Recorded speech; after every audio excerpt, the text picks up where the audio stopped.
All right, Tim, sorry for doing that to you. You ready to go? Yeah, let's do this! All right, I can't top that. Give it up for Tim Finnegan.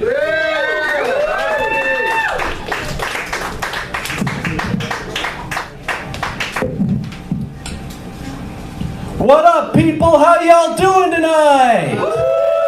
All right, well, that's what I like to hear. Well, my name's Tim Finnegan, but besides being known as Tim Finnegan, I could also be known as Jeff, or the Dude, or his Dudeness, or Duder, or El Duderino, if you're not into the whole brevity thing. And I'd like to tell you guys a fucking story about a time when there was some goon who came into my apartment and he threatened me and he needed my money. I'm like, what the fuck are you doing here? And he just did some shit to me, and I just couldn't believe what he did. He ruined my carpet, and I'm like, holy shit, I can't believe what's going on. So, and he asked, like, are you Mr. Lebowski? I'm like, no, I'm the Dude. So he misinterpreted me. He thought I was, I don't know, wasn't paying off my rent or some shit. So after I experienced that shit, I visited a wealthy philanthropist, Jeffrey Lebowski, and I was trying to demand him for some money.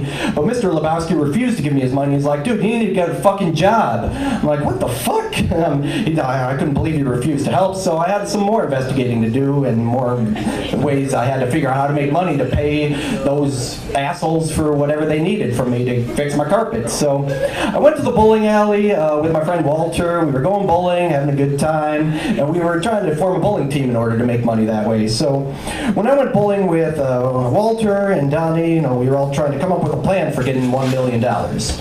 So when we were there, we were observing people going bowling. We were going bowling too. And then there was a guy named Smokey who went bowling. And when we noticed him make a foul, Walter noticed it and he yelled, "Over the line!" And he's like, "I'm sorry, Smokey, you were over the line. That's a foul." And Smokey's like, "That's bullshit." And they're like, "You need to change that to a 0."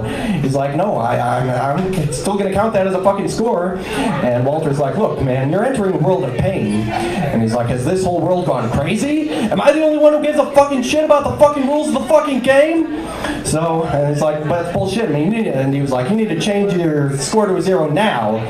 So then I was like, okay. And then Walter and I left the bowling alley, and then, but once we were leaving and getting in my car, the police showed up. I'm like, holy shit, and we need to get out of here. So we left, and I was like, fuck the police. So, yeah, I didn't want the police to arrest us, so we got away just in time. So then, later on, when Walter and I were at the bowling alley again, we met a guy named Jesus. And when we met Jesus kind of threatened me. He was like, "Hey, I'm going to fuck you up and beat your ass in bowling." And when Jesus told me he was going to beat my ass in bowling, I was like, Jesus! And he's like, "You said it, man. Nobody fights with the Jesus." So, later on, after that incident, Walter and I had a plan to hide that ransom money that we got. We were investigating with the money. We were trying to hide it in my car. So we hid it in my car the second time, or the next time we were at the bowling alley. And when we hid the money in my car, we parked and we went bowling. But when we left the bowling alley, we noticed my car went missing. I'm like, holy shit, my car got stolen. And he's like, "Well, that's because you parked in the handicap parking spot, you dumbass." I'm like, "No, that's not why." So we had some investigating to do. We called the police again. I'm like, oh shit, I don't want to get the police involved again. Fuck the police. So once we got the police involved, we figured out who stole my car, and we found out that there was some asshole named Larry stole my car and my money. So went over to Larry's house and tried to confront him. He was like, "You need to give us our money back." But Larry just ignored us. He didn't talk.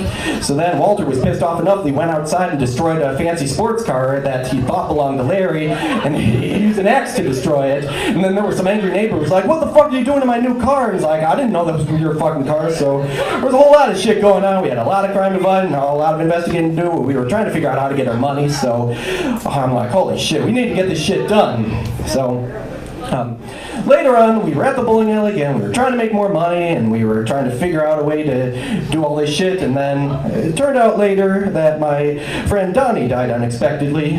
So then Walter and I went to the Pacific Ocean. We went to a mountain, and we did some kind of service for him, in our honor, and we scattered the ashes. And then we figured out a whole lot of shit, and we were able to get the money, and we were like, thank God we got the money. So after that, Walter and I just started bowling for fun again. And once we got back to the bowling alley, we saw the guy. We reunited with a cowboy who we met there, who was a pretty fucking awesome dude. And I was glad to see him again. And I'm like, you know what? The dude abides. And the cowboy said, "That's right, the dude abides."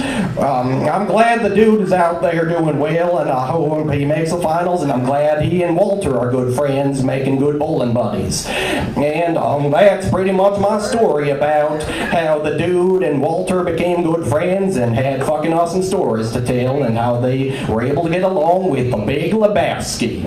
That's my time. Thank you for watching tonight. You guys have a wonderful night. Thank you.